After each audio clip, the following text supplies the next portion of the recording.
പരിപാടി 10:24 പ്രധാനമന്ത്രി തിരുവനന്തപുരത്ത് ലാൻഡ് ചെയ്തതിനു ശേഷം റോഡ് ഷോ അടക്കമുള്ള കാര്യങ്ങൾ നമ്മൾ കണ്ടു. ആദ്യം ഈ തിരുവനന്തപുരം ഓവർബ്രിഡ്ജിൽ നിന്ന് അത്തിരിക്കണ്ട മൈതാനത്തേക്കായിരുന്നു അദ്ദേഹത്തിന്റെ റോഡ് ഷോ നടന്നിരുന്നത്. ഇപ്പോൾ നമുക്ക് ദൃശ്യങ്ങളിൽ കാണാൻ സാധിക്കുന്നത് പ്രധാനമന്ത്രിയുടെ വാഹനവ്യൂഹം എയർപോർട്ട് ടെക്നിക്കൽ ഏരിയയിലേക്ക് വരുന്നതാണ്. ആദ്യം സുരക്ഷാ വാഹനങ്ങൾ എത്തുന്നു, പിന്നാലെ പ്രധാനമന്ത്രിയുള്ള അദ്ദേഹത്തിന്റെ വാഹനം എത്തുന്നു. SPG സുരക്ഷയോടുകൂടി പ്രധാനമന്ത്രി മടങ്ങുകയാണ്.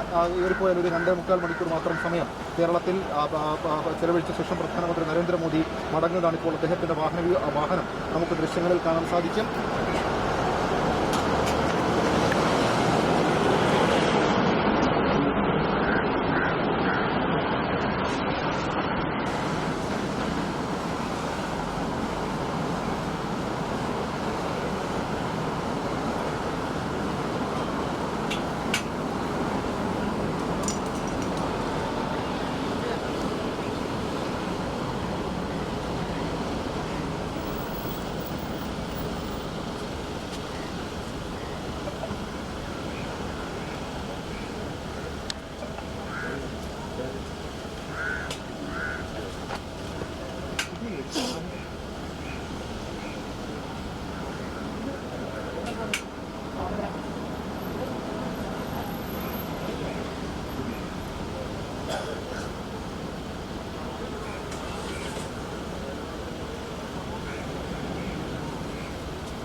വിജയകുമാർ, ഉറപ്പായിട്ടും അതായത് പ്രധാനമന്ത്രിയുടെ വാഹന വ്യൂഹം എയർപോർട്ട് ടെക്നിക്കൽ ഏരിയയിലേക്ക് പ്രവേശിച്ചിരിക്കുന്നു. ഇപ്പോൾ നമുക്ക് ദൃശ്യങ്ങളിൽ കാണാൻ സാധിക്കുന്നത് മറ്റ് സുരക്ഷാ വാഹന വ്യൂഹങ്ങളാണ്. എന്തായാലും അല്പസമയത്തുള്ള അദ്ദേഹത്തിന്റെ വിമാനം, അതായത് എയർഫോഴ്സ് എയർക്രാഫ്റ്റ് 1, അത് തിരുവനന്തപുരം വിമാനത്താവളത്തിൽ നിന്ന് പറന്നുയരും. നേരെ പോകുന്ന തമിഴ്നാട്ടിലേക്കായിരിക്കും. ചെന്നൈയിലാണ് അദ്ദേഹത്തിന്റെ അടുത്ത പരിപാടി ഷെഡ്യൂൾ ചെയ്തിരിക്കുന്നത്. നേരത്തെ വിജയകുമാർ സൂചിപ്പിച്ചതുപോലെ ദക്ഷിണേന്ത്യൻ സംസ്ഥാനങ്ങളിലെ തെരഞ്ഞെടുപ്പ് പ്രചരണങ്ങളുടെ ഒരു തുടക്കം, ഒരു ഹൈ വോൾട്ടേജ് ക്യാമ്പയിന്റെ തുടക്കം എന്ന രീതിയിൽ നമുക്കതിനെ കണക്കാക്കാൻ കഴിയും. ഇതിനൊക്കെ അപ്പുറത്തേക്ക് BJPയെ സംബന്ധിച്ച വലിയ ആത്മവിശ്വാസം ഇത്തവണത്തെ നിയമസഭാ തെരഞ്ഞെടുപ്പിൽ കേരളത്തിലുണ്ട്. പ്രത്യേകിച്ച് തിരുവനന്തപുരത്തടക്കം അവർ കഴിഞ്ഞ തദ്ദേശ തെരഞ്ഞെടുപ്പിൽ നടത്തിയിട്ടുള്ള പ്രവർത്തനങ്ങൾ, അതിന്റെ വിജയങ്ങൾ, തിരുവനന്തപുരം നഗരസഭയിൽ അധികാരമേറിയതിന്റെ ആത്മവിശ്വാസം അടക്കം BJPയെ സംബന്ധിച്ചിട്ടുണ്ട്. അതിന്റെ ഒരു ആദ്യഘട്ടം എന്ന രീതിയിൽ പ്രവർത്തകരെ അടക്കം ആത്മവിശ്വാസം വർദ്ധിപ്പിക്കാൻ വേണ്ടി ഇന്നത്തെ പ്രധാനമന്ത്രി നരേന്ദ്രമോദിയുടെ പുത്തരിക്കണ്ടത്തെ രാഷ്ട്രീയ പ്രസംഗത്തിന് കഴിഞ്ഞു എന്നുള്ളത് ഏറ്റവും ശ്രദ്ധേയമായിട്ടുള്ള കാര്യം. നമുക്കറിയാം, നേരത്തെ നമ്മൾ സൂചിപ്പിച്ചതുപോലെ തന്നെ അഹമ്മദാബാദിൽ എങ്ങനെയാണ് അധികാരം പിടിച്ചെടുത്ത് തുടങ്ങി ഗുജറാത്തിൽ അധികാരമേറിയത് മുതൽ